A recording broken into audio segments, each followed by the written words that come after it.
And we're live! Welcome to Summit 8 with Startup TNT. This is our third investment summit for Manitoba. I counted and checked the other day, just to be specific, but it has been 61 plus weeks, so a year and a half of happy hours in Manitoba. And we are so... We're so thrilled that you're with us tonight. My name is Gloria Tom. I'm the Manitoba lead for Startup TNT, and it is my pleasure to introduce someone who may look a tad familiar to you, Zach Storms, co-founder of Startup TNT. A big Winnipeg welcome. What's up, Winnipeg? So I heard you flew in literally 2 hours ago over from Edmonton. You've been in the weeds with us for due diligence for the last couple of days. Any thoughts that you want to share with the group? I love this crowd. Jason Abbott said this is the biggest crowd we've had at TNT Pitch Night. Is that true? Let's hear it. You know, I just met Marshall Ring. I just met the North Forge team. There's 19 entrepreneurs here. We got a bunch of investors in the room. At the end of this process in a month, we're going to be doing deals with local investors and local entrepreneurs. That's what it's all about. That is the exciting part for sure. So we're going to move into our land acknowledgement at this time. So Startup TNT, along with our other partners, share a love of telling stories. And telling stories is an integral part of what we do together in the community. Even though we are not all physically in the same venue at this moment, with some of you joining us online, we are still connected through the one land that we share from wherever you're joining us from tonight. Tonight, we honor those elders whose stories this land carries, and we acknowledge that this land is the traditional territory of the people of treaties 1 through 6 and 10. We acknowledge that this land was a traditional meeting grounds, a gathering place, and a traveling route to the Anishinaabe, Cree, Ojibwe, Dakota, and Dene peoples, and on the homeland of the National Red River Métis. We acknowledge all the many First Nations, Métis, and Inuit who have walked on this land before us, and we aim to create a safe space for all Indigenous communities at Startup TNT. Tonight, we honor their mission to gather the community and share stories, and we recognize that this land was here before us and will remain after we are gone. We embrace the spirit of lives that lived on it and share the narratives of those who have walked on it before us. So with that, I know that a lot of you here over the last 18 months that we've been doing Startup TNT Manitoba have heard me talk about what the vision is for Startup TNT and the effect it has on the community, on the communities that we work in. But I thought it might be nice to hear from the co-founder, from Zach. Maybe tell us a little bit about how this got started and what is the effect that you're seeing and what do you want to see in the communities where Startup TNT lives and works? Yeah, awesome. You know, I can relate very, very closely to all the entrepreneurs here tonight because about 5 or 6 years ago, I was an entrepreneur working on my own company. I was kind of stuck in the ideation, validation stage, trying to figure it out, couldn't really get past it, wasn't really loving life. Started meeting some other entrepreneurs, started helping them, wanted to help more entrepreneurs like this. And then one day I said to my wife, look, I'm turning 35. I'd like to just meet other entrepreneurs and have fun every single Thursday for the next year and see where it goes. What'd she say? She said, go for it. She did? She said, go for it. So I Okay. threw a party on my 35th birthday. It was May 16th, 2019. Invited the Edmonton startup community to it. And here we are, 4.5 years later. We've now raised $11 million from 300 investors for 84 companies from across the prairies. That's freaking incredible. People like yourselves are raising money and investing at Startup TNT. It really is amazing. And when this summit is complete, we hope to see that $11 million number bump up to 12, and we really believe that that is possible. I'm going to ask for the next slide to be brought forward. So we cannot and we do not do this alone. It's so easy to say a quick thank you to our sponsors and move on, but I want to make sure that we are recognizing those people that are really embracing the innovative spirit and entrepreneurship and startups in Manitoba. And so I'm going to start with our local supporters. Big thank you to Emily, to Mia, North Forge, Launch, been getting to know the folks at MTA, and this has been fabulous. Thank you so much for support and for welcoming us with open arms and working together with us. So a big hand for all the local folks. I just learned a really cool fact. MNP founded right here in Manitoba. Look at that. Let's hear it for MNP. They're here tonight. Absolutely. So let's take a minute and let's talk about why entrepreneurship matters to all of us. It touches all of us. So why do we invest in startups in the first place? I've got a very personal reason for this. Back then, when I started the first happy hour, I said, there's great entrepreneurs right here in Edmonton. I want to invest in them. I only have a $5,000 check to write. Yeah. Who else can I work with to syndicate our checks together and invest in the local startup community? Because I think we can actually get an awesome return on our investment in this local startup community. And on top of that, have amazing impact on our local communities, build an innovation-based economy, and not to mention, bring new technologies to the world. We have all kinds of university spin-off companies, tinkerers, all kinds of companies have raised money at Startup TNT, and so it's not just the money, it's the entire community. I love that. All about connecting the community, and that is really what we have seen in Manitoba over the last year and a half. So let's maybe take a quick second and talk about how it works with our process on the angel side. So every investor pre-commits $5,000 into a syndicated pot of funds, and they take one line on the ultimate winners cap table. The investors work very closely with our entrepreneurs to perform and complete due diligence. In fact, we have just wrapped up the top 20 DD with our investors, and we did that over a course of 3 days. So a massive thank you to our angels for helping us get that done. That was amazing. Let's hear it for it.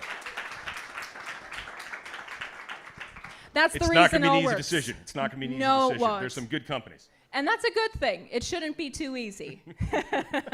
So the winning investment will be announced live here at Launch Co-working Space. Same time, the top 5 finale will be happening on November the 16th. And you can't replace the excitement of an investment decision being announced live. So with that, maybe Zach, I'll ask you to break it down a little bit for us, talk to us a little bit more about the process, and then talk to us a little bit about the opportunity of side deals as well. Yeah, I think I was talking to people in the crowd tonight, and I realized that you don't always get a full sense of what's going on behind the scenes just at the pitch night. But we've got basically strangers coming together to work as a team to conduct due diligence on entrepreneurs in their local community. By definition, the entrepreneurs don't know the investors. They build relationships over time, over a few weeks, and then they democratically decide who they're going to invest their money in. And that's that $5,000 pre-commitment. So the goal here is, as an entrepreneur, you're getting the value of your local investor community on your cap table, but it's only one check. The fun thing is, this is not a winner-take-all competition. I do love that. It's actually not really a competition at all. It's entrepreneurs raising money from local investors in their community. And we're also part of a larger network. There are 4 pitch nights happening across the prairies right now. There'll be 20 companies in the finales from Alberta, Saskatchewan, and Manitoba. There's over 100 investors participating across all the regions, and we can syndicate deals from all the investors into those companies. The last summit that we did in the spring, I think we saw roughly $1.5 million raised for 12 different companies. Let's see if we can repeat that. Maybe we can beat that this time around. I like the idea of beating it. All right, moving along. So what's happening here tonight? So we had a record number of startups applying to our summit here in the fall, which was so great to see and such a strong indicator of our ecosystem. 19 entrepreneurs will be pitching here tonight as chosen by the angels, and the fun doesn't stop there. So once the pitching is complete across all 5 cities, we're talking Calgary, Edmonton, Saskatoon, Regina, and here, we will keep the celebration going, and we will be celebrating innovation in our local ecosystems across the prairies. So here in Winnipeg, though, there's no need to leave once the pitches are done. I heard from Jason that the keg is full, the wine is chilled, and we're going to keep the party going till about 10 o'clock tonight. So does that sound good to everybody? Yeah? Okay. And here's who's pitching tonight. You know what? We're not going to spend a lot of time on this slide. You're going to get to know these companies over the next hour and a half. I just want to remind everybody, it takes a lot of courage to get up on this stage. So remember, give them a big round of applause when they get up here. Cheer them on. It takes a lot of guts to come up here and share with people what you're working on, why you quit your job to build a company. Maybe your employer doesn't even know that you're working on this on the side of your desk. You're going hard at it. And so with that, we have a saying, always be pitching, and that's what you're going to see here tonight. So companies, for each of you, you have a time limit of 3 minutes. We ask you to be really mindful of that, just to keep everything fair and have an even playing field for everyone participating. We do not want to have to interrupt you if we don't have to, but if you do go too far over, I will give you a gentle verbal reminder that it is time to She lays wrap the it hammer up. down hard. She lays it down hard. Okay, I was trying to say it nicely, but Zach knows me too well. And so for the crowd, as you're watching these entrepreneurs pitch tonight, it's very helpful for the community to be thinking, how can I help these young startups that are pitching tonight? Whether it's with mentorship or advice, or whether there's connections that you have that might be specific to this industry that they're working and building in, we really encourage you to think about that. And whether it's during the break or during the after party, go speak to them. Ask them your questions. They are anxious for you to do that, and they want to meet you. Okay, so do you think we've talked enough? Or Well, I think they want to know exactly where all the after parties are in the other cities. in the other cities? They want Well, a detailed you breakdown. flew in from Yeah. Edmonton. Do you want to It's go at Red Star back? tonight in Edmonton if you want to go there. No. Anyways, we're all staying here tonight all night Yes. long. I don't really want to go to bed till very late. I'm having a slumber party at Richard's house later. He's got extra pillows for me. It's going to be amazing. But I told him I didn't want any sleep because I want to stay here in Winnipeg as late as I can. Okay. All right, are we ready for this? I think we might be ready for this. Are you guys ready to hear 19 companies come and pitch? Yeah? That's fantastic. Okay, so what we're going to do right now is we are going to be having our partner organizations help us co-host throughout the night, and they will be doing blocks of companies at a time. And most of you have done this before. You're not strangers to this. So with that, I'm going to call forward Lasha Glennie as our first co-host of the night. She is the Director of Capital Enablement at Emily. Come on all forward, Lasha. This is not your first event. So why don't you give us your thoughts and share a little bit of the work that Emily's doing tonight? Yeah, absolutely. So most people here are like, Emily, what's that? Well, Emily is an industry-led nonprofit that focuses on digital adoption in agriculture. So we have some really exciting things that are going on, including our own conference, Ag Enlighten, that's happening at the end of October, if you want to know what's going on in the community. I'm really excited to be able to start off the night with this block of companies. There's three things that really scare me. One would be talking on the phone. That's probably because I'm a millennial. Another one would be menopause. That's a long story. And the last one is dementia. And our first company that's coming up to pitch is going to be going through what their solution is. So please join me in welcoming their CEO of CogNet Inc., Calvin Howard.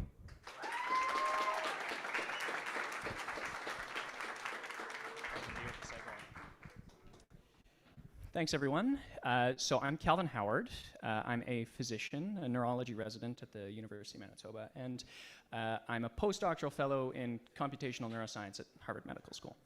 So I'm the founder of CogNet, and what we do is AI-powered dementia screening, so patients can get tested anytime, anywhere. Now, let me back her up. So the reason we're doing this is because there are 35 million potential cases of dementia every single year in North America alone. That's 35 million people who've got to get tested. Now that is just not feasible, and what that realistically is translated to is an average diagnostic delay of about 2 to 3 years. Now, the other half of patients actually die without ever even getting a diagnosis. So, in the age of actual treatments for dementia, this just isn't acceptable. So, what we've done is we've developed this AI-powered dementia test, so patients anywhere can get doctor-quality testing, and doctors can get expert-level results. We just completely democratize it. So, to prove to myself that this thing actually works, I went into the local hospital, recruited about 50 patients, and ran a clinical trial. Tallied up the results, and ultimately, we smoke state-of-the-art. Now, better than that, the neurologists love it. We're able to provide, we fix a gap in their care that they know is there, but they don't have the time to fix. And the really, really surprising part was that patients were coming back and banging on their doctor's doors. They were saying, look, I want this test. I've heard about it. Let me take it. Where is it? I haven't spent a dime on marketing, so clearly people are talking about it. Now, the way it's actually going to work is, since patients are interested, we're going to give them the opportunity to have direct access, so they can get screened annually for $20, If they have a positive hit, they go on and they take a $50 formal diagnostic test. A positive test there, they get fast-tracked in to see a doctor. If they get a negative test, they go back into the system because you can convert to dementia every single year. Now, since the doctors loved it so much, what we're going to do is we're going to open up another stream where we'll just test their entire patient population, send them the results, and we'll just bill them a % of the revenue they make off of doing the testing. So, we're looking at a total $930 million market in North America. What we're hoping to do is raise about $8 million in revenue every single year by year 5. We've raised about $140,000 so far. We're aiming for $360,000 in this next round. The reason we want this is we want to step on the gas. We've worked out regulation, we've finished the clinical trial, we've got interested doctors, we've got interested patients. It's time to actually go. So, thank you for listening. And of course, thank you to the team. I could not have done it without them.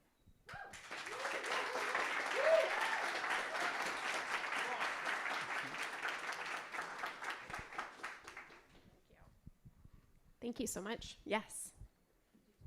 Okay. That was really fascinating.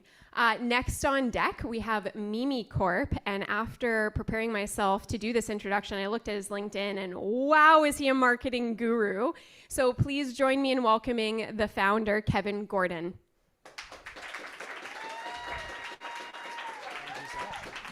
Thanks, everybody. So they told me before we started I'm supposed to eat the microphone, but I got a really small mouth, so I don't think it's going to fit. So I'm Kevin Gordon, founder of Memi Corporation, and we're on a mission to solve a problem. The internet is anonymous. And what does that mean is there's no trust, there's no transparency, and there's a huge amount of risk that you consumers and everyone in this room takes by being on social media. There's a problem for businesses. Restricted goods like liquor, cannabis, and adult entertainment need to be age-gated, but we know that 45% of minors who try to access and purchase alcohol online are successful. That's not really good for our society. From a business perspective, e-commerce sites lose $10 billion a year by card not present, and we know that solutions like Memi can help increase card conversion rate by 72%. That is awesome. For consumers, everyone here has probably used Facebook Marketplace, right? You've used Facebook Marketplace? Yeah. Did you know that last year, $770 million went to fraudsters? 218% increase in online identity theft. That's people creating Facebook profiles pretending to be you. And unfortunately, surveys of human trafficking victims said that 29% of the time, their journey began on social media because the internet is anonymous and there's no accountability. So what Memi's building is a platform where there's one user, one profile across all platforms. We're democratizing trust online. Again, my name is Kevin Gordon, and I'm the founder and CEO of Memi Corporation, where we're building trust. So what is exactly our, you want to go ahead? Yes, you want to give a round? No, go ahead. I'll take a round of applause right now. Yeah, let's do it. Yeah, all right, there we go. Hey, there we go. Okay, so we've assembled a really great founding team. I've got people that are cloud security experts, branding people. I've got overseas developers working on Memi, and we've worked on some really cool projects for some of these companies. So what are we building for consumers? It's really easy. We're building a platform that allows you to verify and claim your digital identity to prevent you from being a victim of identity theft. We're building a directory of known internet users, and we're the only platform that allows a consumer or a user to verify the identity of somebody else on the internet without ever exposing personally identifiable or sensitive information.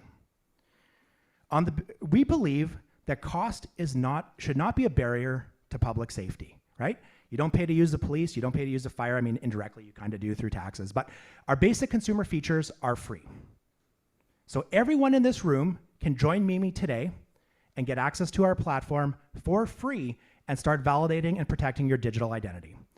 On the business side, we are building a wide variety of solutions, but one of them is one-click age verification. So you think of websites like Manitoba Liquor and Lottery, Skip the Dishes, Uber, Delta 9. They can verify that their user is 18 years of age or 19 years of age or older with one click.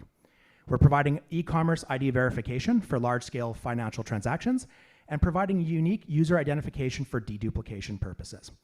Our revenue strategy is simple.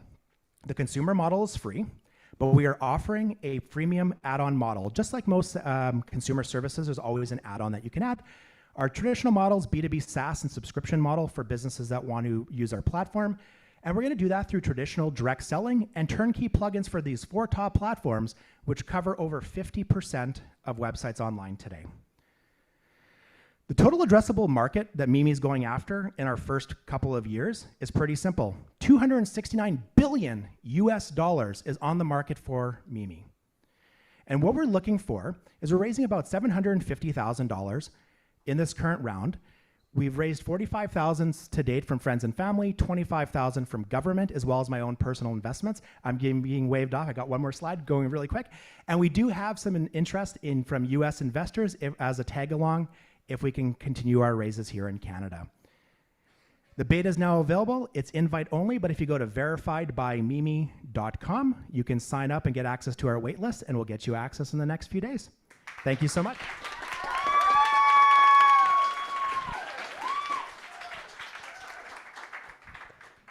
Well, I would definitely use that, so that's great.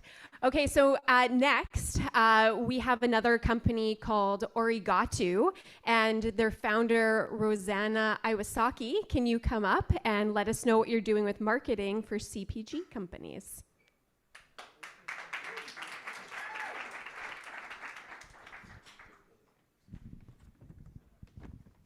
Hello, my name is Rosanna. I'm a co-founder and CEO, and right there is Diogo, our CTO responsible for the tech side of the company, and he's my son. Our journey started with a simple mission, connecting with my mom, 8-year-old mom in Brazil, through a new kind of greeting cards. We spiced it up with a dash of physical tech connected to our platform that as easy as a video call. No apps, no sign-ups, no downloads. So soon after, we discovered massive potential to supercharge business customers' connections using our platform. And that's been Ori.Gatou's main growth since 2019. Now picture this. A woman with celiac disease is eager to try a new product. Though she looks for gluten-free labels, there can still be traces of gluten found in many of these products. With our Tap and Slide platform, we give businesses a voice to tell their story and establish trust more easily. Just slide your phone here and this Tap campaign, and just like this shelf talker, and boom, you are instantly connected to a world of possibilities on our platform. This is more powerful and super measurable thanks to our analytics than printing flyers campaigns. Veston, a major player in CPG industry, solely relies on traditional paper shelf labels, missing out on user engagement metrics. On the other side, Solon, with a global presence, offers high-tech shelf labels, but they focus only on retailers, not on CPGs. In a nutshell, we've pinpointed a market opportunity to stand out. We are concentrating on providing underserved CPG market with modern innovation. We don't just provide SaaS, we also offer attractive physical products like stickers, posters, and portable charts. We are now targeting the health and wellness CPG sector and aim to capture 1% of the global CPG market long term. And these are the brands that we are working with. We have already secured 100,000 funding through family support, grants, and our own investment. In the next 2 years, we are developing new features of the platform and focusing sales. Now, we are looking out for the wonderful investors to join us in this angel round and fuel the next phases of our growth. Let's talk about how we can make big things happen together. Thank you. Thank you.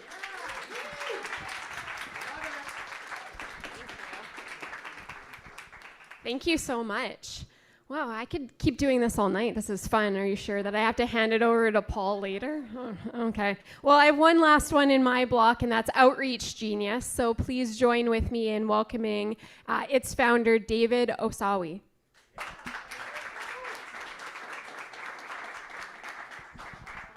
David Owasi. Thank you. My name is David Owasi, founder of Outreach Genius, and we're creating personalized outreach to drive sales using AI at scale. What does outreach look like for most B2B companies? First, you generate a list of prospects that you want to reach out to. You script that list online or you buy it online, and then you spend time researching, trying to creep up on these people online, on Facebook, on LinkedIn to learn more about them. And then you start creating a lot of emails and messaging to reach out to these people. And then after that, you spend hours and hours really responding and following up with these people, and then you repeat that process over and over again. Extremely painful. And how do I know that? Because I've been there before. And here's what the cold outreach message most people will send out to their prospect. Hey, first name, I think you should buy this. This is not effective. Prospects can absolutely tell that it's generic and it's templated, and no one is responding to these emails and messages. But what if outreach could look something like this? Hey, John, your dedication to web development and making a difference truly stands out. And I actually talk about specific projects that you're working on to show that I actually know you. Way more engaging, way more personalized, and more importantly, people are responding to you. And that is what we're doing at Outreach Genius. Our mission is to empower B2B sales teams to forge stronger connection, more importantly, boost revenue through AI-driven personalized outreach.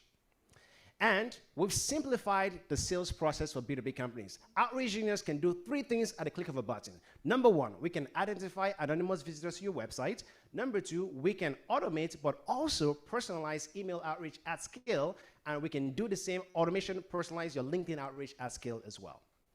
And our business model, how are we going to make money? We have 3 pricing tiers. We have the basic at $197 USD per month, $997 Elite package, and our customized enterprise package.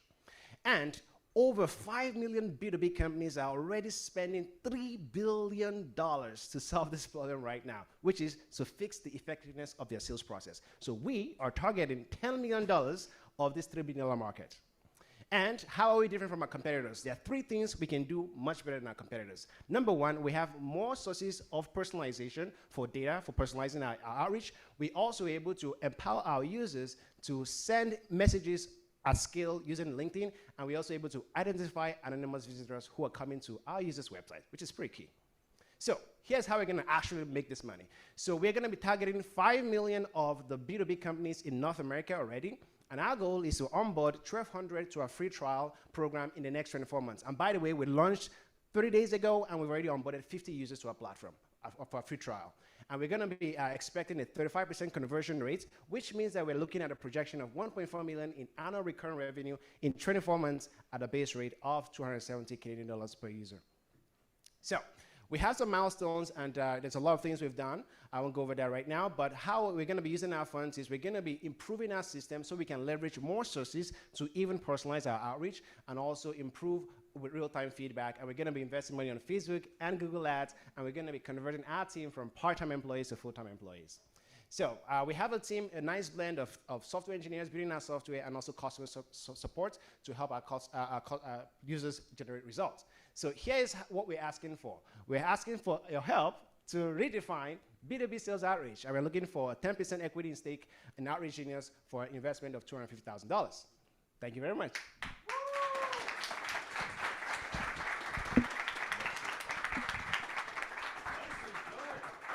Nicely done, nicely done. Great start. First 4 presenters off to a great start here in Manitoba. Okay, we've got another one of our longtime sponsors here to join me on stage. We've got Paul from CBRE. Welcome, welcome. So listen, Paul, humor us a little bit. What does it take to find a new lease if you're an entrepreneur out there looking for a place to move into? What do you have to do? You got to call me. Thank you for putting that on the tee. Okay, well, is there anything else you want to share about CBRE? Sure, yeah. CBRE is a global leader in providing real estate services to our clients.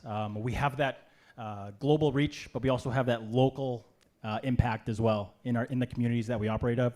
I'm fortunate enough to be the managing director here in our Winnipeg office, and to be involved in this amazing event. This is our third year being able to be a part of it, and every day I'm talking to people about their businesses, and there's a lot of talk, whether it's companies that have been around for 100 years or 100 days or anything in between, or even the traditional media, and there's so much chatter. What about the uncertainty in the economy? What about the interest rates, and what are they going to do, and all the speculation? But the truth is, there's always speculation and uncertainty when we're involved in business. And so being at an event like this, being on the ground with investors, with entrepreneurs, with employees of those companies, all of you here that are supporting business, we are part of the leaders and pushing forward through a future that we don't ultimately know what it holds. And so to be a part of this event, to be a part of the risk takers and the hard workers behind the engine of business here in the city is awesome, and something we hopefully have a long partnership with as well. Yeah, let's hear it for Paul and CBRE. I find that a lot of us don't realize when we're going to look for our first lease that it actually can be quite daunting, and I encourage people to work with experts like Paul. Absolutely. Thank you, Zach. Are you ready to introduce our next speaker? Absolutely. Take it away. I would like to introduce Casey Forsyth from FeedFlow to kick off this next round. Let's hear it for Casey. Hello, thank you for that. I'm Casey Forsyth, the CEO of FeedFlow, but I'm hoping that by the end of this, you'll all get to know me as the pig guy. I am not. Oh, I am. Sorry, there we go. Fantastic. All right. So I don't expect that a lot of you have experience with livestock management, but luckily you don't need to be an expert to understand the industry's biggest problem, and that is that everyone is losing money. To put it simply, in 2023, it's become more expensive to raise animals than what you'll get by selling them. And the biggest cost by far is the cost of the feed that the animals eat. Now, you'd think in an industry that has 1 billion pigs raised every year, that the managers and leaders of that industry would be closely monitoring their most expensive input. But we found that that's far from the case. What we see out there is that next to no barns measure feed on a real-time basis, and we see the opportunity to improve by up to $20 per animal. Now, that's why we invented FeedFlow. FeedFlow sits on the pipe and measures feed traveling through. Now, at a pig barn, feed is stored in outside storage bins, and a system of pipes brings that feed inside for the animals. And the magic of FeedFlow is that it sits right there on the pipe. It gets some of the highest quality data possible, and that's thanks to our patented design. Now, let's talk about the competition. Quite frankly, they're all stuck in the past. They're looking at those storage bins, and that can only tell you how much feed remains in the bin, and that's just not enough. FeedFlow's design puts us closer to the animals, and that is the key to healthy and well-fed animals, and also profitable animals. Now, the industry already understands this, which is why we have so many customers already using FeedFlow. These customers are all engaged in paid pilots right now, and if we expand those pilots to cover their entire system of barns, we're talking about 30,000 sensors and $7.5 million of recurring revenue. Now, we have an amazing team here of some of the best business analysts, data scientists, and engineers in the province, and Winnipeg has been the perfect place for us to grow, first because of our amazing local swine sector, and secondly because of our proximity to the American Midwest. As we continue to grow FeedFlow, we're going to be looking to build out our skills in business development, marketing, and sales, and I know there's people with those skills here tonight, so I'm hiring. Please come talk to me after the show. Right on. Now, our business model is very straightforward. It's hardware and software as a service. We're able to break even on the cost of our devices and then make $20 per month from there. Now, the market here is massive. There's 180 million pigs grown in North America every year, and we know that in the future, everyone is going to be monitoring feed. So we're targeting 10% of the North American market before expanding into the globe, expanding across the world. Now, we're raising $1 million this fall to accelerate that growth.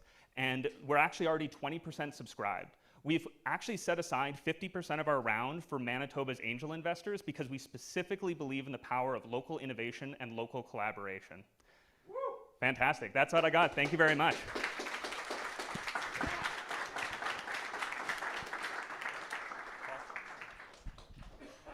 Great job, Casey. Thank you. Next, we have Jade Null from GlitchSecure. Awesome, thank you.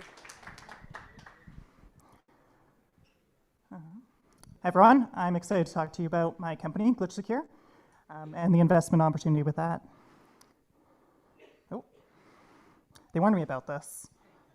There we go. I've been a hacker since I was really young. Over that time, I've hacked hundreds of companies, I've protected millions of customer records from getting breached, and there's one thing I've learned during that. Companies really need hackers like me on their side.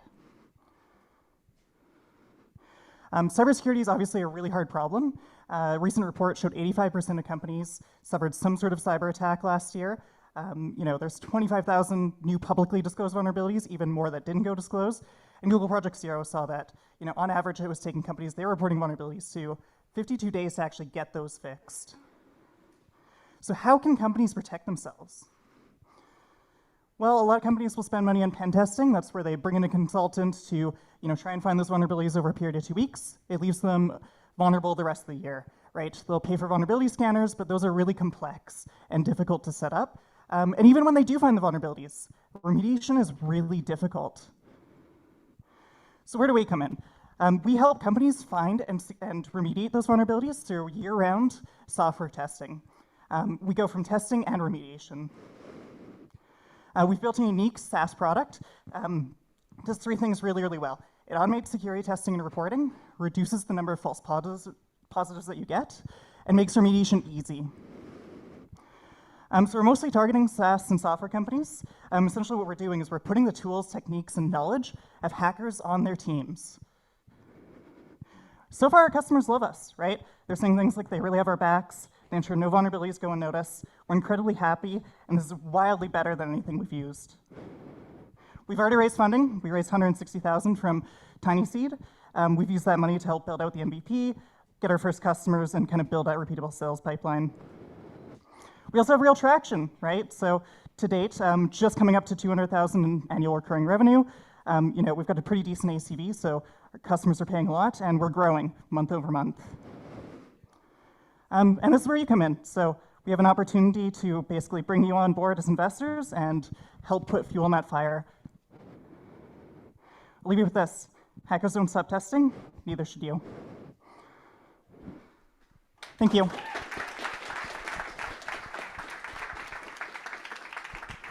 Great job, Jade. Thank you.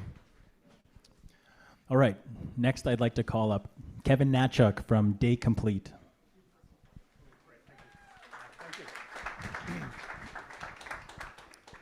Hey, everyone. All right. Meet my dashboard. No. I want to know, did any of the other presenters listen to Eminem's Lose Yourself before they started presenting today? I was just wondering. Oh, just me? Oh, okay, great. Okay.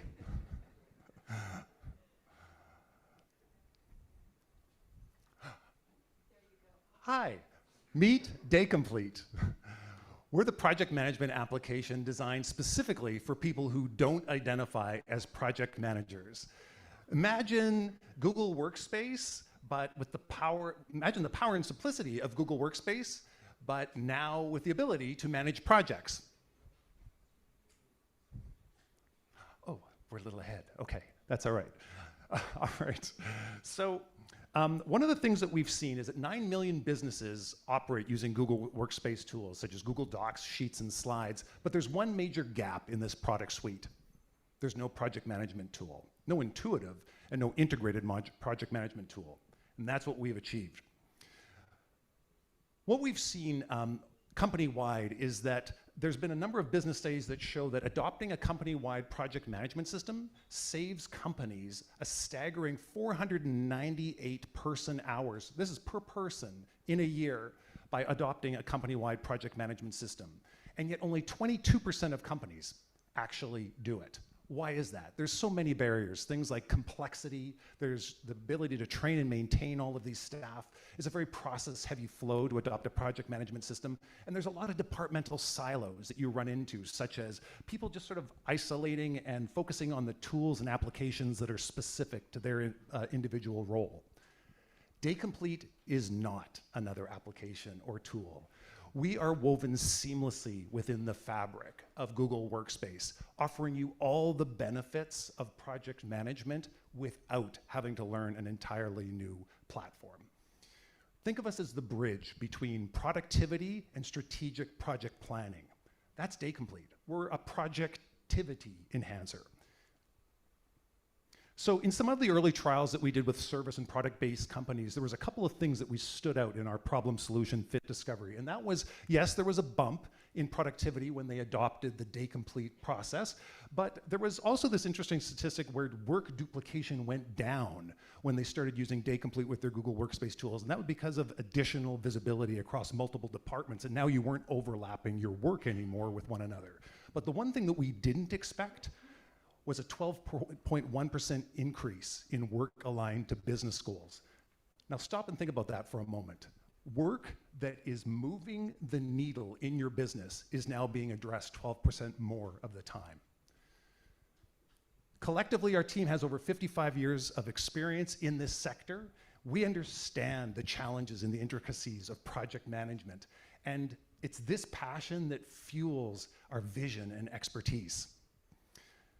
Our plan is to focus on the 9 million businesses that are already paying for Google Workspace tools, because by even focusing on a sliver of this market, there is a significant revenue opportunity. We're going after 220 businesses in our first 18 months, which with our subscription plan would mean an 1.3 million in annual recurring revenue over time. Day Complete, we're seeking $225,000. And that's to help fortify our foundation and come out of stealth mode. With your help, we are seeking to redefine what project management looks like within Google Workspace. Help make Day Complete your Day Complete. Reach out. Thank you, everyone. Thanks. Awesome. Thanks, Kevin. All right. My last person to introduce is Matt Wilkinson from eAgree. Welcome. Thanks. Almost half of Canadians have experienced fraud or cybercrime. I'm Matt Wilkinson, founder and CEO of eAgree, which is a safe and secure online community where buyers and sellers complete electronic agreements and payments. The Canadian second-hand economy is a very strong $28 billion, and 85% of consumers participate. Online marketplaces that you're all familiar with do a great job of bringing buyers and sellers together, but then they're left on their own to complete the deal. eAgree could be easily integrated into the above products. Buyers' main concerns are scammers, item not as described, and no warranty or guarantee. And sellers' main concerns are buyers negotiating price after the fact, and no-shows and buyers back. The solution is eAgree. Buyers' benefits, money is safe, the item's reserved, agreement to compare against. Sellers' benefits, buyer can afford the item, buyer is invested by paying a 5% fee, and the buyer is legitimate. The flow, meet wherever you're comfortable, whichever marketplace, and then complete over at eAgree. Seller and buyer both need to create an eAgree account. And from there, stay awake as we go through the process. But the seller creates the agreement and agrees to a 5% seller service fee. Then the buyer reviews the agreement and agrees to a 5% buyer service fee. The seller accepts offer and reserves the item. Buyer makes payment. eAgree holds the funds safe in escrow and notifies the seller. Buyer meets the seller to view the item and authorizes release of funds, and then the seller confirms that the item's released and requests payment. Funds minus the fees are transferred to the seller from eAgree, and then an agreement PDF is created. The competition.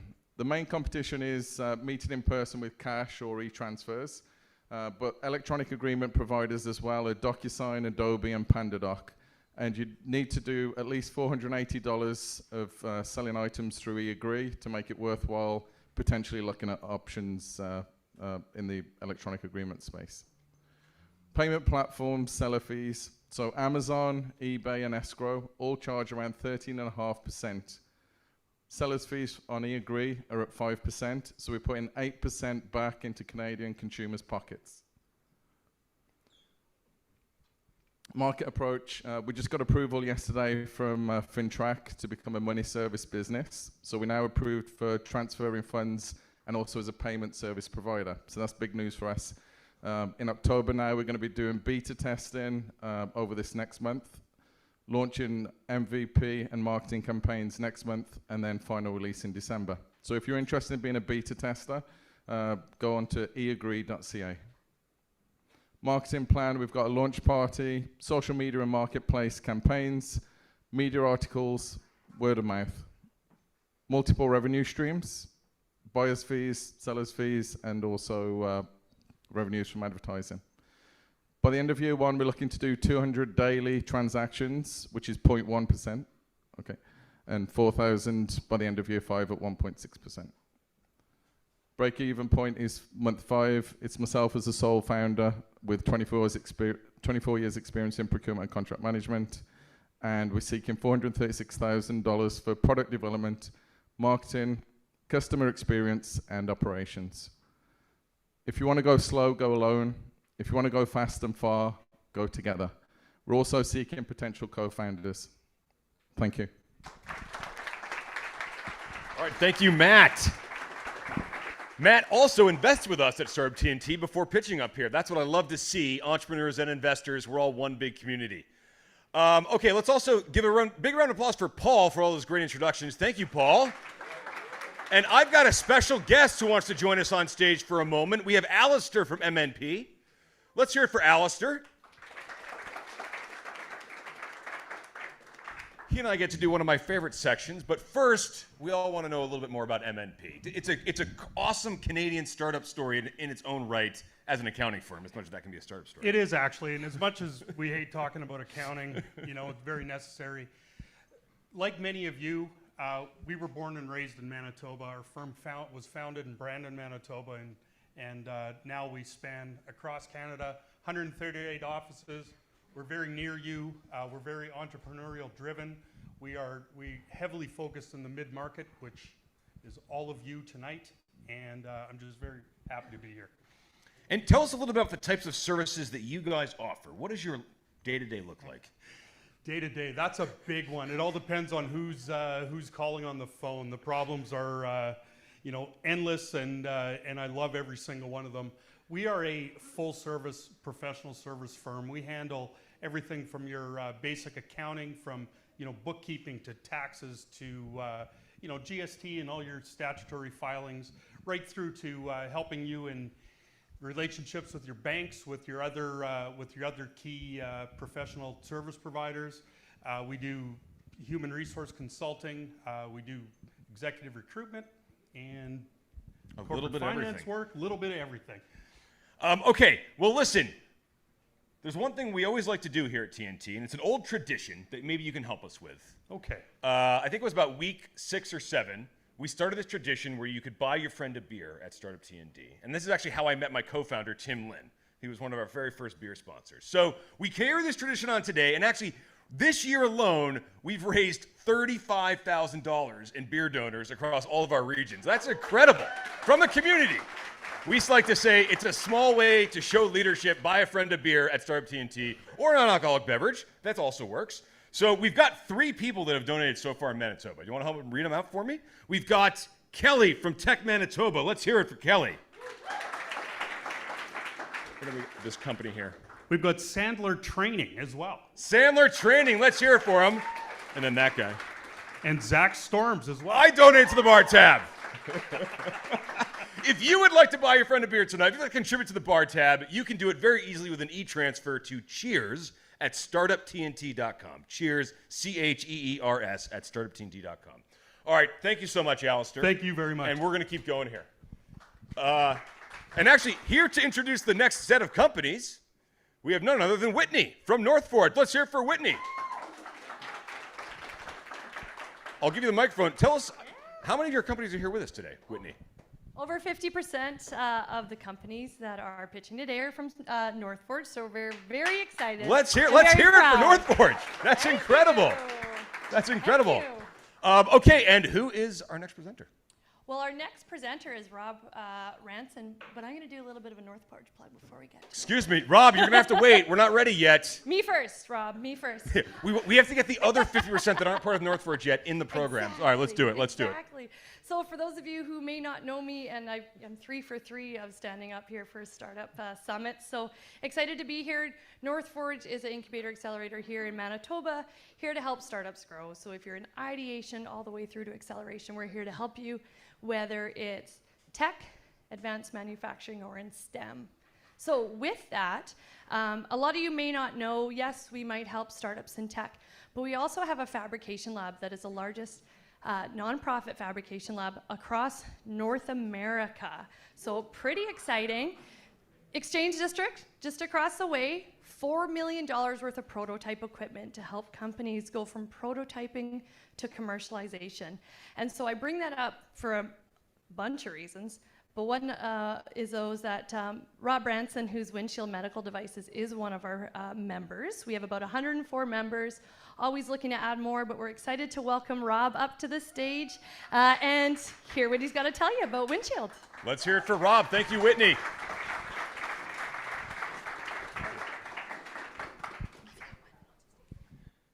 This is going to be tough. My wife says it takes me about 15 minutes to tell a 5-minute story, so I've got 3 minutes. So, Windshield Medical Devices is trying to do the impossible.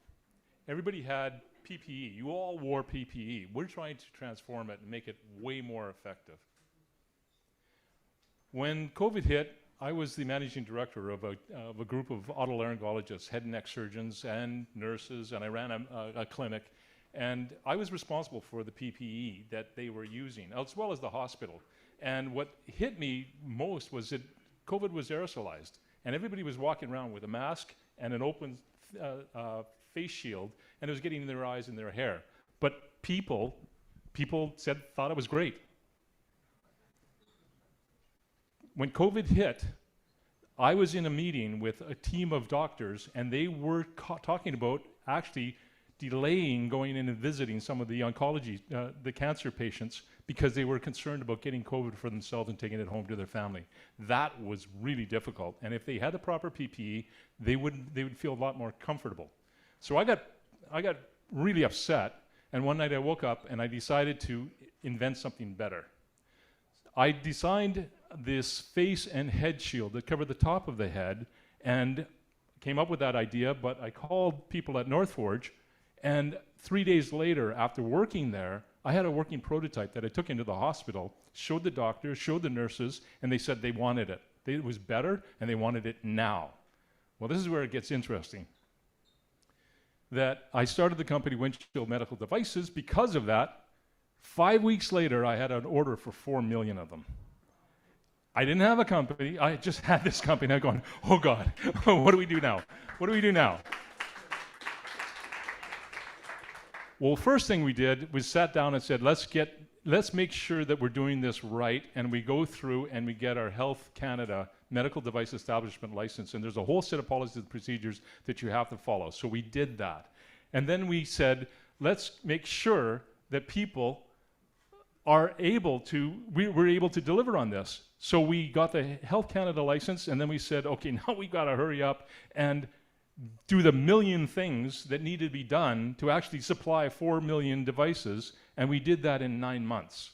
That meant setting up 2 plants and actually inventing and following the medical, all of the policies and procedures to deliver on that. And we delivered it, and the end in 9 months, and later on, I remember sitting there going, hey, we've just pulled off something that's really wild, like that Disney quote, it's fun to do the impossible. It was impossible, but we pulled it off. Well, from that, I felt, well, the rest of the PPE is really not great. So let's go in and make PPE even better. We hired a team of people, and I reinvested the money that I made from that contract. And for 2.5 years, we've been working in stealth mode. And these are the people that helped pull together a whole product suite of about 20 different new devices that nobody knows yet, but this stuff is really going to transform the industry. We've expanded from medical devices into industrial and commercial devices, as well as frontline devices, which is the military and law enforcement. The median multiple for medical device manufacturers is 10 times EBITDA. These are the patents that we filed. We were invited down to one of the best hospitals in the country, in the world actually, to meet with some doctors, and they said that it was 2-hour meeting was expanded to 8 hours. We just got a contract with the Canadian government to develop a respirator for them, and this is our rollout schedule for these devices. What we created, we're getting feedback that what we've done is going to set a new standard. Thank you.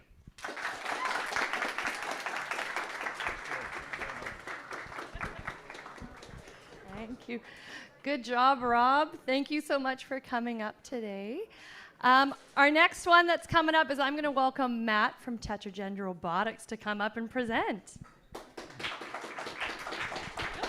Thank you very much.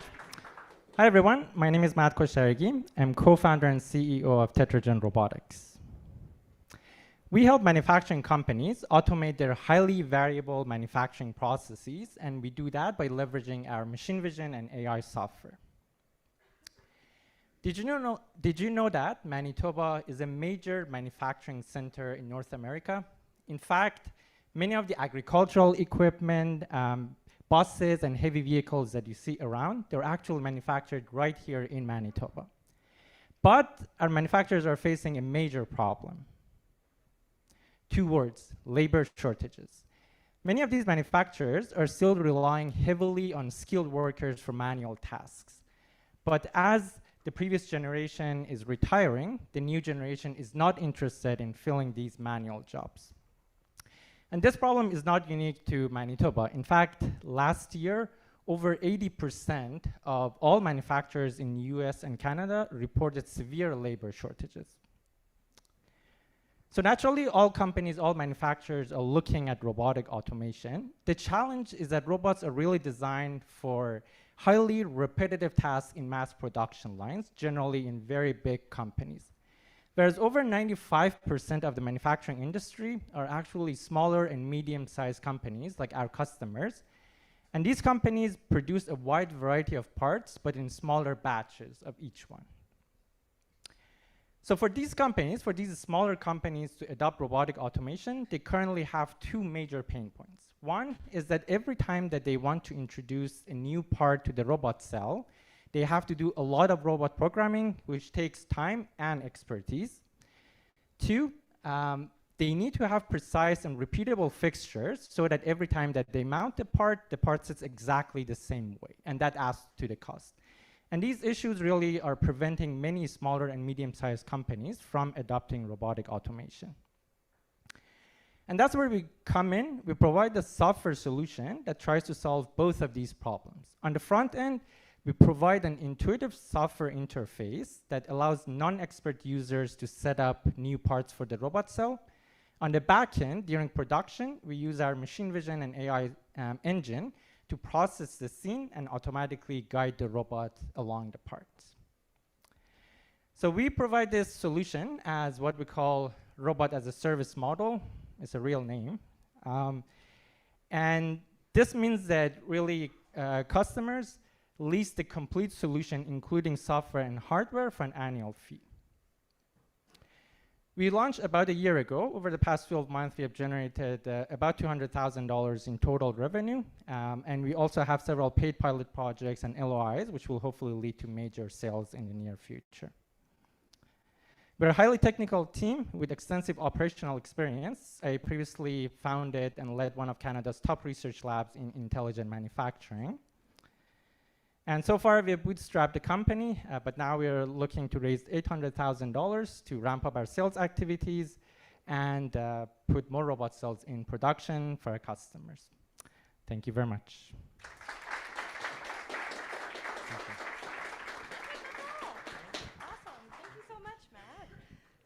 So we've seen some physical products, and now we're going to head back to tech, and I'm going to bring up Andy from TerraGen Technologies. They gave me TetraGen Robotics and TerraGen Technologies in the same one. So Just for funsies. really keeping me on my toes here. But he's going to tell us a little bit about his ag and fintech company that he's got going. So Andy, please come on up. Thank you very much. Hi, everybody. Thanks for coming. My name is Andy. I'm going to start off with a story about a customer of mine. I came from the ag retail world. One of my customers, his name was Kelly. He's a farmer. He was renting out about a quarter section of land, which is about 150 acres. And that piece of land came up for sale. He had the first right of refusal on it. And so to buy that piece of land would have cost him about $2 million, or his mortgage would have been about $600 per acre per year for 25 years.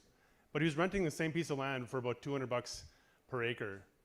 So he would have been cash flow negative, about $400 per acre per year. If you times that by the 150 acres, that's about a $60,000 pay cut he would have been taking. Now, quick show of hands, who wants to take a $60,000 pay cut for 25 years? I don't see any hands going up. Yeah, and actually his story is very common, and he's a drop in the bucket compared to the roughly 120 million acres of Canadian farmland that are going to change hands in the next 20 years. That's, in today's valuation, that's about $400 billion worth of farmland just in Canada alone. And the majority of those transactions, data shows us, is going to involve investors and not other farmers. Now, there's a handful of platforms that are trying to make farmland more accessible for investors, and right now, most of these companies only focus on the American market, and they only target the already wealthy accredited investors. TerraGen is building a platform that allows qualified Canadian investors, both accredited and eligible investors, to own a fractional share of a farm corporation for as little as $1,000. So this is the team. I'm the founder and CEO, and as we are actively interviewing to build out our board and our management team, we are relying heavily on both our current existing team and our advisors and mentors to guide us in the right direction as we prepare for launch. Our revenue model is pretty simple. We charge a 2% management fee on the value of every acre under management. That's the bulk of our income, and there's a small portion of income that comes from both from sign-up fees as well as retained ownership or retained equity in the farmland that we're managing. To date, we've prepared all of our securities documentation with the exception of a financial audit, which is currently underway. We have exempt market dealer platforms across the country. We've raised just over $300,000, or roughly $300,000 from local and private investors. And we're signing up additional EMDs to fill out that investor pipeline for farmland acquisition. We're preparing for a seed round where we're hoping to raise about $2 million, which would help us to launch into the European, Australian, and South American market, where those farmers need access to cheaper land as well. Thanks for your time.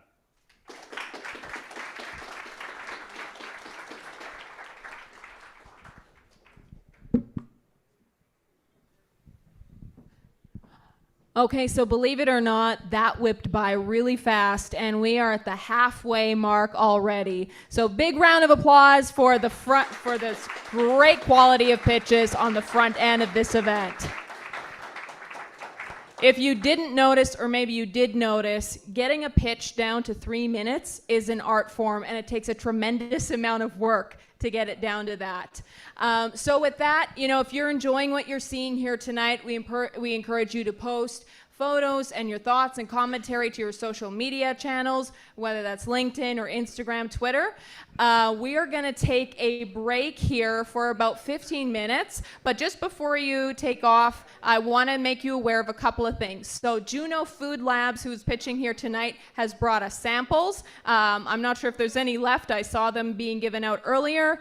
We do have pizza in the back, and it's a good time to refill your drink.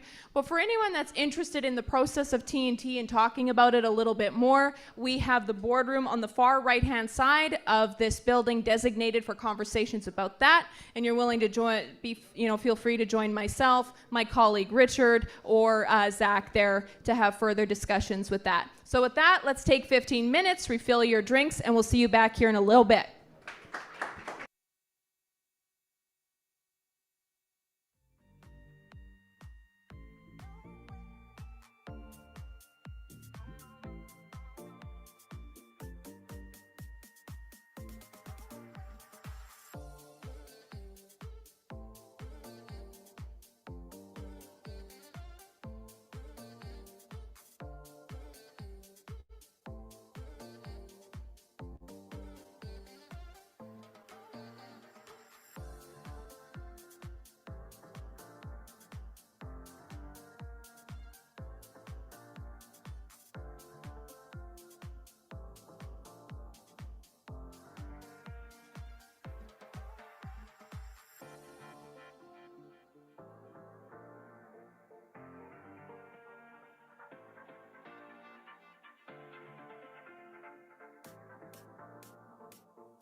Hey, everybody.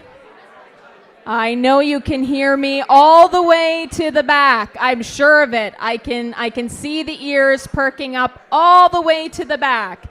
If I can get everybody's attention for just a couple of seconds here, that would be fantastic. We could bring that noise level just down a little bit. Hey, everybody, let's keep trying. Let's keep trying. Okay, come on back. We're going to get the pitches going again, if you can hear me. If I can get everybody's attention. I know I'm slowly getting it. So here we go. Let me try once more. Otherwise, I'm going to have to get Zach up here, and he shouts so much louder than I do. Come on back. I do have an important public address announcement. Well, let's hear it. Kevin from Memi just donated to the bar tab. Let's hear it for Kevin. There we go. All right, so if everyone could make your way back, we want to go and give the same amount of attention to the back half of the pitches as we did to the front half. Okay, so we're going to get things going. Come on back. There we go. We're grabbing everybody. Keep on coming. Okay. We're going to get pitches going again now. I am going to introduce the next co-host of the evening, and that is Katina Wall with BDC. Can we give her a huge round of applause? Grab the microphone for you over there. Hello, hello. Hi. Hi. You and I have spent a little time together before, haven't we? We have, yes. And it's always been so much fun. It's been my pleasure. And mine as well. So why don't we take a minute, let's talk about BDC. Sure. And the way that you are working with early stage tech companies and what is unique about that. I'll let you do that, and I'll see if I can get some more people back. Awesome. Thank you for having me. My name is Katina. I'm from BDC. I'm a account manager, and I'm all... Thank you. I also manage the tech portfolio for Manitoba. I thank you to Startup TNT for having me today. I have met many people in this room, and I've enjoyed every moment of speaking with you, working with you, and getting to know you. I was trying to think of some fun facts to say about BDC, but then I remembered I work for a bank, so that's not always easy. But a couple of things that I came up with was, number one, we're a Crown corporation, and our sole shareholder is the federal government, and we operate at arm's length from them. And our number one reason for existing is that we only do business with Canadian entrepreneurs. So we support Canadian entrepreneurs from day one at startup, all the way until you don't need us anymore, upon exit, and we could even help you with that sale as well. That was like fun fact number 1 and 2 combined, and my third fun fact is that we actually work alongside financial institutions, so we do something called co-lending. And the reason I bring that up is not because I want to impress you with a third fun fact, but it's, I don't want it to be scary. I don't want anyone to be worried that we're trying to woo you away from your bank. In fact, we'd like to work with your bank to get the money that you need to get your projects finished and successfully completed. And sometimes that means going to 2 or more lenders. So with that note, I want to bring up our first entrepreneur, but before I do, I just wanted to say how impressed I was with the first, before the break, with the first batch of entrepreneurs. You all did such a good job. I was blown away, and I'm sure we're going to continue to be blown away by the second batch coming up. And we're going to start with M. Poe, and she is from Cassidy eCare Solutions. She's going to talk to you about taking care of your health.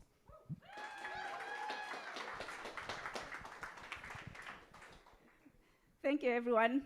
My name is Poe Begin. I'm the founder of Cassidy eCare Solutions.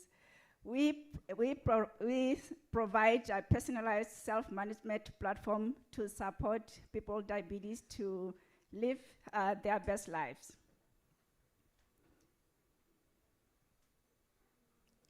Okay, how do I press this? Okay, oops. There we go. So diabetes is a long life condition. It happens when there's too much blood sugar in your blood.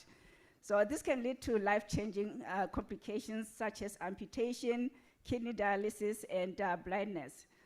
That means patients living with type 2 diabetes, like Molly, have to monitor their blood sugar every day for the rest of their lives. And this can be overwhelming and stressful, leading to diabetes burnout and cause patients not to take care of their health. In Canada, 1 in 3 Canadians live with diabetes or pre-diabetes. And worldwide, 500 million people have diabetes. And this number is expected to grow 30% by 2050. Every 6 seconds worldwide, there's someone dying due to diabetes complication. The health system in Canada spends over $30 billion a year treating diabetes. And globally, diabetes costs over $1 trillion. So there's a huge market to scale from Canada. Our solution is eCare Smart, a one-stop solution to simplify diabetes. So patients can easily track and collect accurate, up-to-date diabetes information. They can share that information with their health provider so that they can have a holistic view of the patient information and be able to provide an accurate diagnosis quickly and be able to reduce risk and also reliance on medication. Diabetes right now is a global epidemic of our time, and we want to be part of the solution to end diabetes and have a social impact. We are currently validating our MVP on a private beta with a small group of numbers of users, and as we scale our MVP, we're going to be partnering with clinicians who deal with type 2 patients. So we have competitors out there. Diet is one of the major components of managing diabetes. Our current solutions, they mostly focus on Western diet. So for our solution, we want to consider cultural lifestyles and be able to support non-Western diet especially to target the population that's really affected by diabetes. So our solution uses AI to provide insight into non-Western diet and to show the impact and insight how it affects diabetes. We sell directly to our customers on a subscription basis, and as we scale, we'll be targeting B2B model. As a founder, I bring over 10 years of experience in healthcare technology, and we're asking for $100,000 to build our team and ramp up our marketing strategy to bring our MVP to market. Thank you.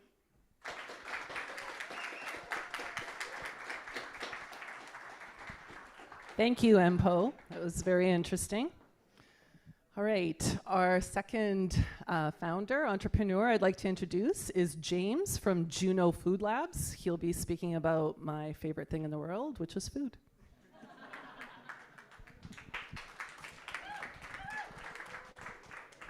Thank you so much. I am James. I'm the founder of Juno Food Labs, and we're a Winnipeg-based company that is working on the consumer adoption problem that plant-based meat and alternative protein has.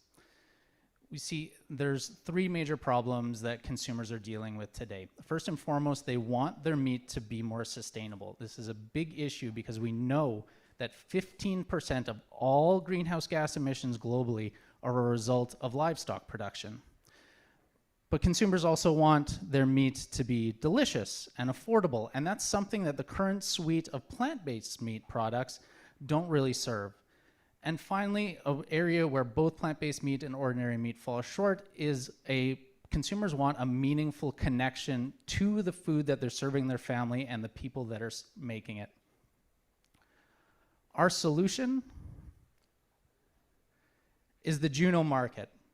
It's a modern-day butcher shop where we make hybrid products that contain both alternative protein and ordinary meat so that they're sustainable and delicious at the same time.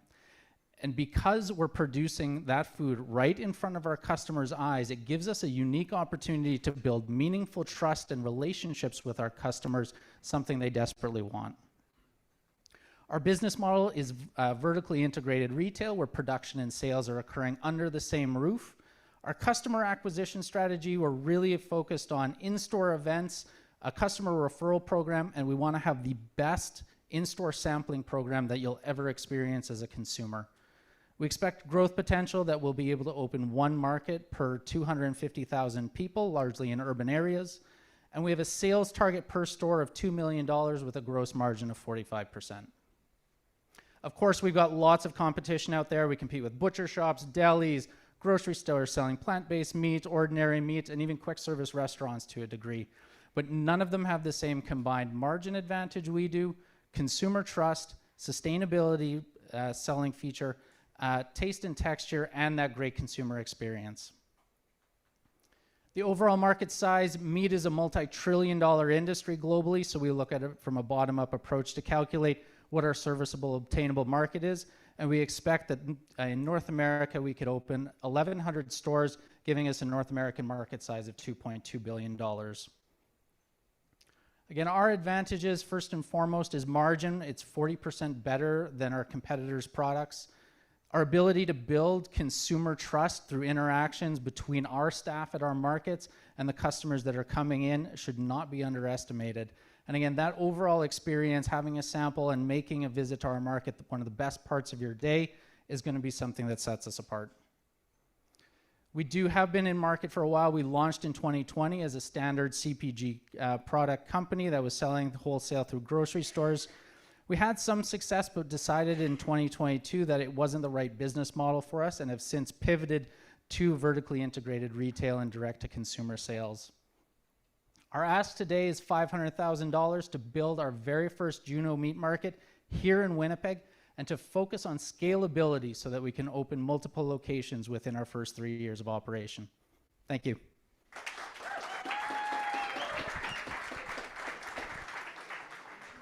Thank you, James.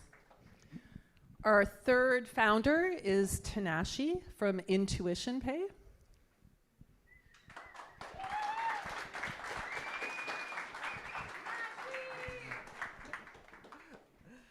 All right.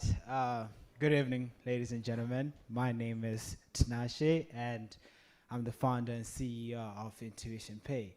And today I'm going to show you how we are all going to build a unicorn company together. Did you know there are over 650,000 international students in Canada? That means 1 in every 4 university students that you meet is an immigrant or international student that has moved abroad to pursue their post-secondary education.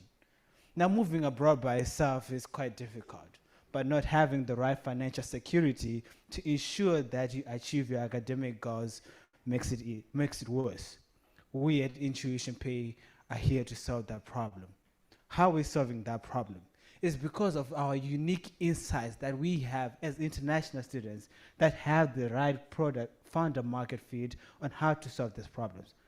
Firstly, the banking relations in Canada allowed the Canadian financial system not to be interoperable with other outside economies. This makes it very difficult for any international student to remit money into Canada to pay for their tuition fees. Secondly, there are limited payment options when it comes to paying their tuition fees. And it's very difficult for international students to access Canadian dollars to pay for the fees that they need to pay for their tuition. And lastly, believe it or not, it takes around 21 days to process tuition fees from Africa into Canada. That is pretty much like sending your tuition fees in a cargo ship and expecting it to land in Canada. That's ridiculous. We at Intuition Pay have solved that problem. How did we do it? We created an online platform that acts as a payment gateway to connect local banks and universities to streamline the tuition paying process. Imagine it as e-transfer for tuition payments, where you can now move $40,000 from Nigeria and it lands in the University of Manitoba within a couple hours. What we are looking at right now, just in Canada alone, and we are being extremely focused on our target market, which is Nigeria and Zimbabwe, to just start off. But we all know that every country has a university and there's a bank, and that's a potential market for us. And that allows us to access $2.4 billion in tuition fees that is paid in Canada, USA, Australia, and the UK. And with 18,000 of those students being in Canada from Nigeria and Zimbabwe, not to consider the 650,000 we mentioned earlier. And every international student pays $45,000 in international tuition fees. Our market penetration strategy is quite simple. We've partnered with local financial institutions by securing contracts with federal banks like the Reserve Bank of Zimbabwe, Central Bank of Nigeria, that allow us to get the exclusive contracts to be able to pay tuition fees. We're also trying to partner with the universities like the University of Manitoba to access their university email link so that we can make our product aware to the international student by just sending a mass email, as well as partnering with university recruitment agents like Applyboard, which we already have a standard partnership, to introduce the product to the students before they even move to Canada, so that it can become part of their everyday Canadian living.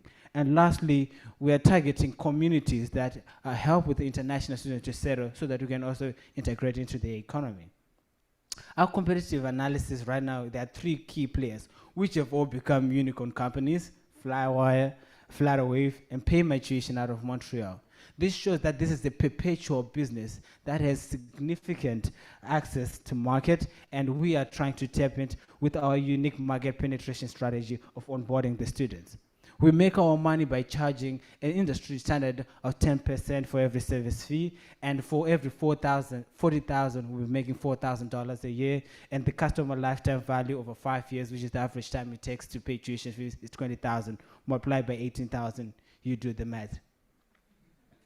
Our team comprises of international students that have actually experienced it and have also worked in startups and have exited and have used this experience to build a state-of-the-art product that combines into the product.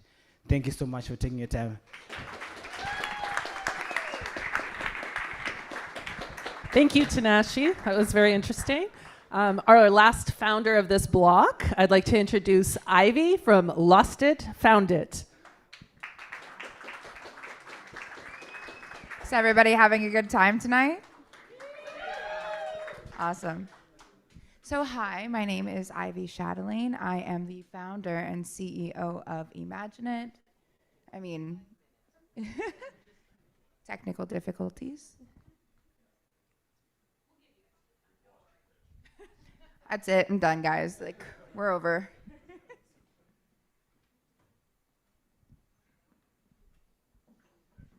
Guess we'll do some crowd work while we're waiting for our technical difficulties. Wish I had some jokes prepared.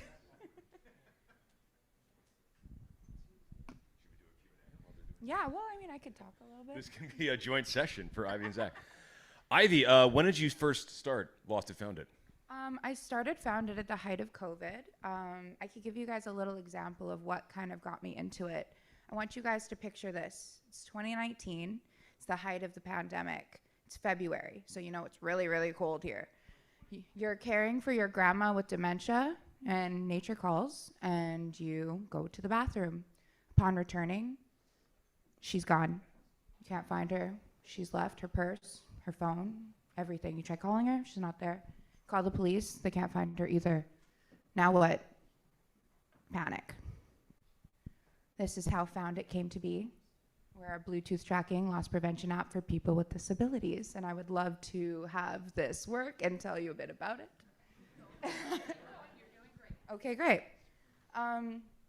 So obviously, currently, there's no way to intercept someone with dementia or a disability or track them. So I invented a way where instead of having to have someone watch them 24/7, you can track their Bluetooth hearing aids.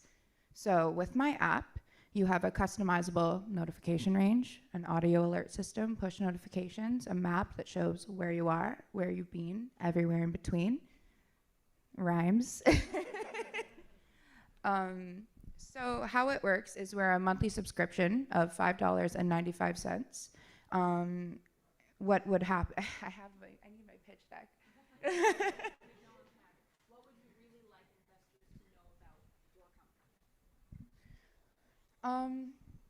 So obviously FoundIt is life-saving technology, right? If your grandma's gone in the middle of winter, how would you find her? You can't. By tracking her hearing aids, you can not only intercept her leaving, but let's say you're at work, you're out of town, you can't leave and go and find her on your own. With FoundIt, we have developed a strategy that you can send. Not only can you intercept her with the map, but you can also you can also contact police, fire, ambulance, send her to her location, make sure she's safe. But our target market is hospitals, old folks' homes, home insurance companies, health insurance companies, schools. We see, like people who are single-parent mothers or can't afford a new hearing aid, $5,000 to $25,000 per year. We're in our beta testing stage. We're currently working with ImagineIt. They're our Microsoft Gold partner. They've developed our app. We have 10 beta testers. It's going really well. Obviously, with $100,000, we would like to implement a marketing and awareness campaign, bring on audiologists, and just let people know that Bluetooth hearing aids exist. Imagine if you could not have to waste time getting on your hands and knees, crawling, looking for your client's hearing aids or your grandma's hearing aids, or even just your AirPods. We track individually, left, right, case, all of those. What do you need more than anything else right now? $100,000 would be really nice.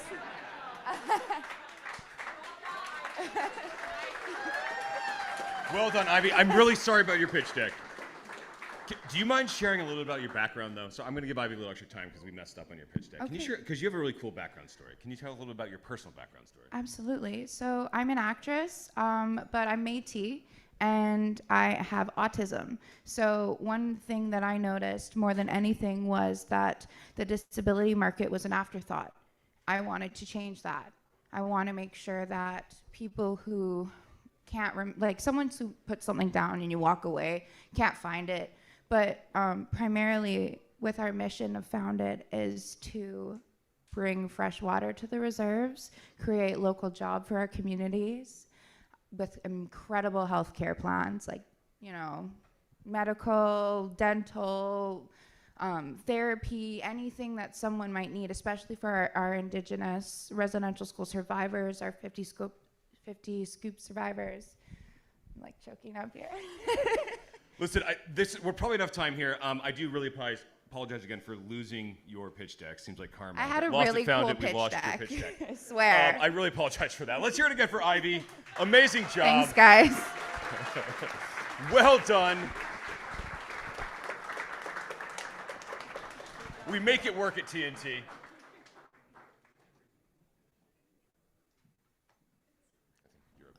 Okay, Ivy, that was well done. You made the best you could out of an unfortunate circumstance. Okay, way to take it like a boss. Well done, girl. Just keep on keeping on. With that, we're gonna go into our last block of pitches for the night, and I'm going to bring up our last co-host for the night as well. Every once in a while, you're lucky enough to meet a personality that is larger than life, and is a pillar to the community and a supporter like not too many other people I've met. Miss Jackie Romans, RBCX, RBC. I'm gonna let Jackie take it from here, and let's get through that last block and keep sailing all the way home, yeah? Absolutely. I'm 3 for 3 for these events, these TNT pitch nights. Love it. They keep getting better and better, from my opinion. So looking forward to even the next couple. So looking forward to it. So RBCX supports tech entrepreneurs from inception to IPO and beyond and everything in between.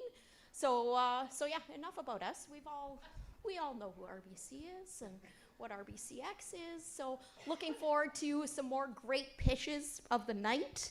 And yeah, it's going to be hard to be a runner-up to some of the companies that we had here tonight. So let's bring up Yash from Fleet Operate.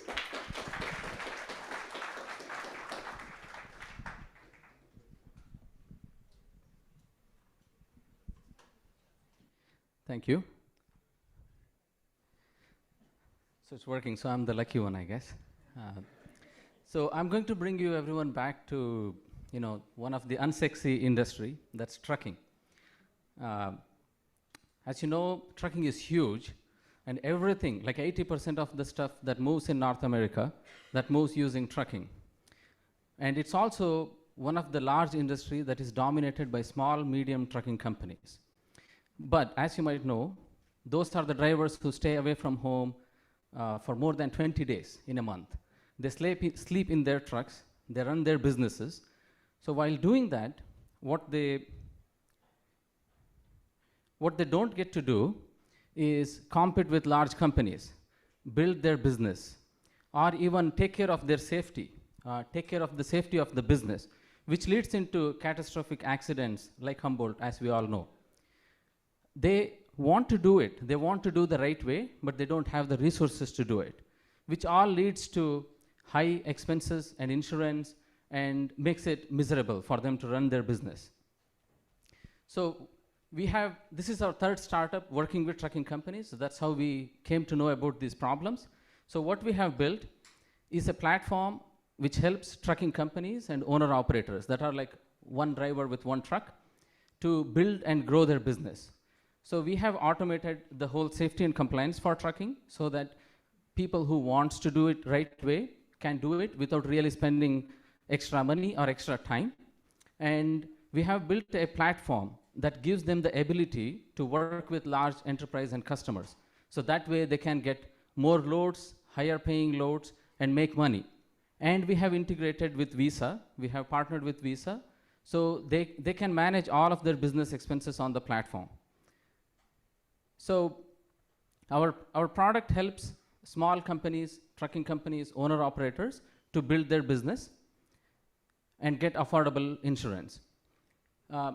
This is where we stand out. In the last 10 months, we have onboarded 260 plus trucking companies and more than 2,500 truck drivers. And we are generating a 35,000 revenue per month. And we are the first company in Canada to obtain an insurance to provide it to owner-operators based on our integrated safety and compliance platform. Thank you. And we are first in one more thing where we can now provide insurance to trucking companies across Canada who are on our platform accessing our safety and compliance and automated safety and compliance. We have also obtained MSB license so that we can facilitate payments, payment transactions, all of that for them. So in a nutshell, someone who wants to run a trucking company can join our platform and run a successful business without the headache of all the back office and running and taking care of safety and compliance. Our business model is we make money when they make money. So we charge a percentage if we dispatch a load. If we help them make money, we charge 10%. If we provide them insurance, better insurance, then we get 8% commission on that. And then for the whole safety and compliance, we charge a small amount. So we have generated so far 300,000 plus revenue and 35 monthly recurring revenue. And this is where we really stand out and we punch above our weight. Comparison, there are two major competitors in the US who have raised 140 million and 75 million in funding, valued at 850 million. And we have raised 1.2 million from US-based investors, and we have onboarded 4 times the drivers and 4 times the trucking companies. This is a huge market, and our team, we have been building this solutions for trucking for the last 10 years, and this is our 4th startup and 2nd in trucking. And we are raising $500,000 at 12 million valuation to launch our insurance. Thank you.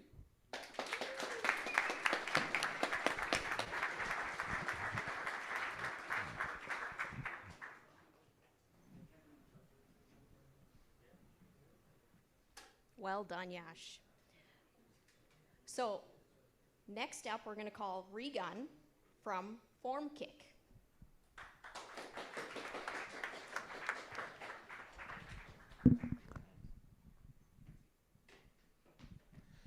Hey everybody, how's it going? I'm Regan. I'm one of the co-founders of FormKiq. There it is. I would like to introduce you to one of our customers. So, it's a law firm, but what they do is they actually fight against the abuse of elders in nursing homes. And if you've ever heard about that, you ever watched any of those shows on the television, you know that there's a lot of paperwork, mountains of paperwork. And they try to bury them in the paperwork. So they needed a system. They needed a way to be able to get through their legal discovery phase and not be overwhelmed. And so they needed some software. We came along, we're working together, and now through the use of FormKiq, they are able to bring real results to their clients. Obviously, that's a big deal for them. So the problem here is that organizations are overloaded with the amount of information that they handle. We're talking about manual processes, data breaches due to lack security, and with AI, it's really easy to fall behind your competitors. For most organizations, maintaining software and staying secure while keeping pace with that innovation, it's next to impossible on their own. And that's why there's an opportunity here. There's new technologies and new ways of doing business that can really solve this issue. We've got near infinite scale computing and artificial intelligence, infrastructure as code and managed cloud services, and source available licensing, which I think is pretty important, which gives organizations the ability to have visibility into the code that's running in their systems. FormKiq was designed to fulfill the promise of all of these groundbreaking innovations.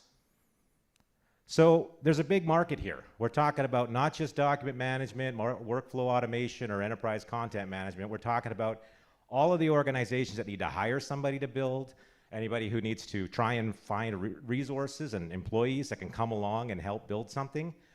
We have the most flexible and customizable document management platform on the market. Basically, about 50% of organizations could make use of what we've got. That is a huge opportunity. We're talking hundreds of billions.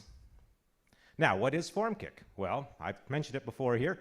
It's a flexible document management platform. It's powered by AWS with managed services and serverless technologies. Integrating FormKiq decreases time and cost by up to 300%. Now, our team is myself and my technical co-founder who's hiding. We have 3 senior part-time engineers who also assist. We're all builders. We all love this stuff. And our product has all the essential functions of document management. We have great customers and partners who've provided a huge amount of inspiration and feedback along the way. Now, our roadmap, it's a lot of AI coming along, document summaries, chatbot API, stripping out PII from documents.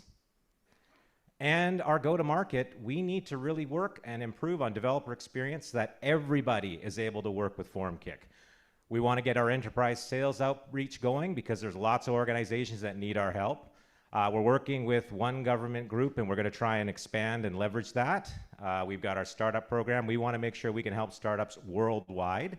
And we have a connection through AWS, obviously, because we run on AWS and we're besties. And so that's a big deal. And we're seeking 400,000 Canadian to accelerate our growth. And here's our growth plan. Basically, we can get 500,000 ARR within the next 12 months, 5x year over year. We have the tech handled. We're ready to grow. Thank you very much.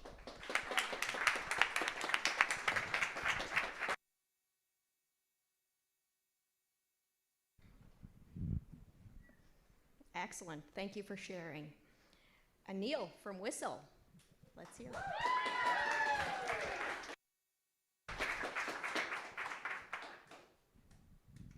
Good evening, everyone. My name is Anil Sedha, CEO and founder of Whistle.tech. The problem we solve is one that many of you are familiar with. Businesses have employees bringing their own devices to work. Many of the businesses, and most of you, I should say, have more than 5 different communication apps on your phones just to communicate internally or with your clients. When it comes to larger organizations, unified communications are costly, very complex to implement, and require skilled resources.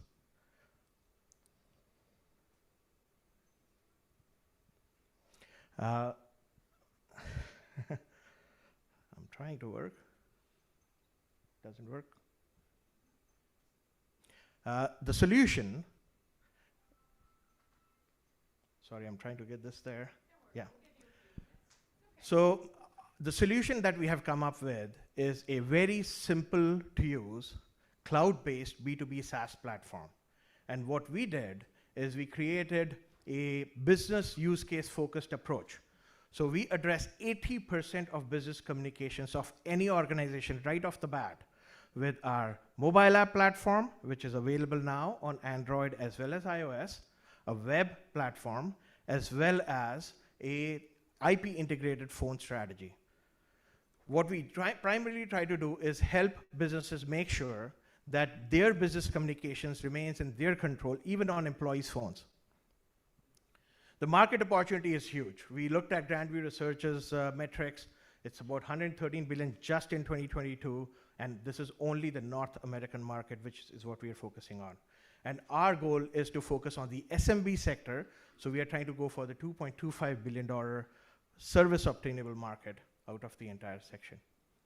Our target customers, we've been very successful within the transportation industry right off the bat, so those are our primary customers. We have small to medium business customers and are getting into political campaigns. We are not looking at competition from the perspective of who they are, but what do they lack in, and we've got unsatisfied customers. Some of them are really expensive, they're inflexible and complex. Our traction so far has been 80K in ARR. Customers who renew with us are actually upping their seats, and you can see we've got very little churn. We are a successful recipient of the Manitoba IGP program, and we've got about 200K in non-dilutive funding. Nordforge is helping us with the IP protection program, Elevate IP. We've got a vision. Just like Airbnb and Uber came in and revolutionized their industries, we want to revolutionize telecommunications, which is archaic and slow today. We're raising a $1 million seed round, and we are looking to use the funds to grow our revenue base very quickly, very fast. And on the team, it's myself with about 23 years of experience across North America, Craig Elias, who's our coach and also a mentor for Techstars. And we've got a fabulous experienced team. Our senior software architect works for a Fortune 50 company. And we've got one of my team members who's out here, so a big shout out to Vassal. And if there is any question, I'm happy to take your questions. For this group, Startup TNT, we are going to offer you a special discount, 50% off any subscription if you sign up in the month of October. Thank you.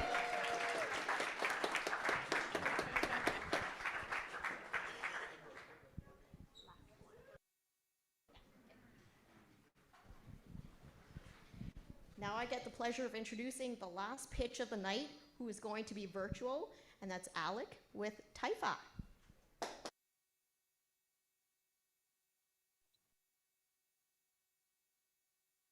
Hello, my name is Alec Massey, founder of Typha Co. We are developing horticulture products that capture and upcycle runoff nutrients. Our company is addressing a major environmental issue that is happening right here in our own backyard. Lake Winnipeg is the 10th largest freshwater lake on the planet, but it's also considered one of the most polluted. 90% of the runoff from 4 provinces and 4 states accumulates in the lake, causing algal blooms that can be seen from space.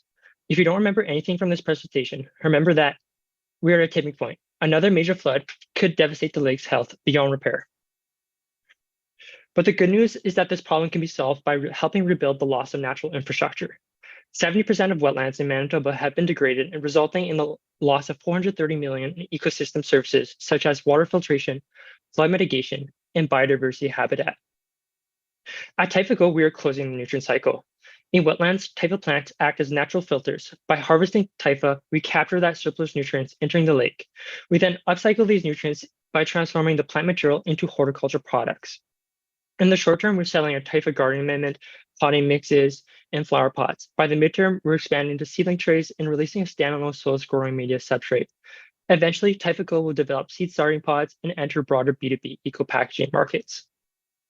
The global growing media market is worth $35 billion, while in Canada, the market is valued at $680, and its flower pot is valued at $236 million. The phasing out of peat moss use in Europe and single-use plastic bans are key trends that will facilitate our market entrance. Our first product will be positioned to compete across 2 product categories with the possibility of introducing a second version for the sole amendment category. We will retail our Guardian Amendment for $3 a kilogram in the first year, eventually selling for $1.60 in year 3. Our cost of goods sold per kilogram is 68 cents. Apart from being cost competitive, our first 2 products will differentiate on the basis of creating positive environmental benefits and supplying nutrient-rich products. In the first year, our flower pots will retail for $2.15, and by year 3, $1.67. The cost of goods sold for Typha's 4-inch flower pot is around 4 cents. Typha Co's soilless growing media will be the first truly sustainable and circular substrate in the marketplace. PMOS is a non-renewable resource that further accelerates climate change. It emits almost twice as much CO2 than the airline industry, amounting to almost 5% of land-based GHG emissions.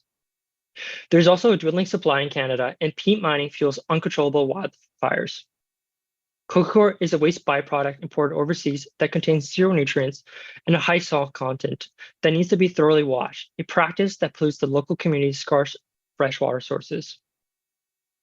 We believe in partnerships to de-risk our approach to market. To this date, we've developed functional prototypes, validated proof of concepts, as well as fostered desired relationships from research bodies to manufacturers, water system engineers to wholesaler distributors. Our multidisciplinary team is well equipped for the task. We're a quickly growing team looking to hire an agronomist and a COO. We're fundraising $1 million to ramp up for our demonstration facility, $700,000 of which will come from matching federal and provincial sources. We have already started relationships with these funders. The primary use of funds will be directed towards leveraging wage subsidies to expand our team. The remaining is for IP, R&D, and marketing activities. Within the next 3 years, we anticipate creating the illustrated environmental impact, amounting to nearly $200,000 in credit subsidies. Thank you for listening.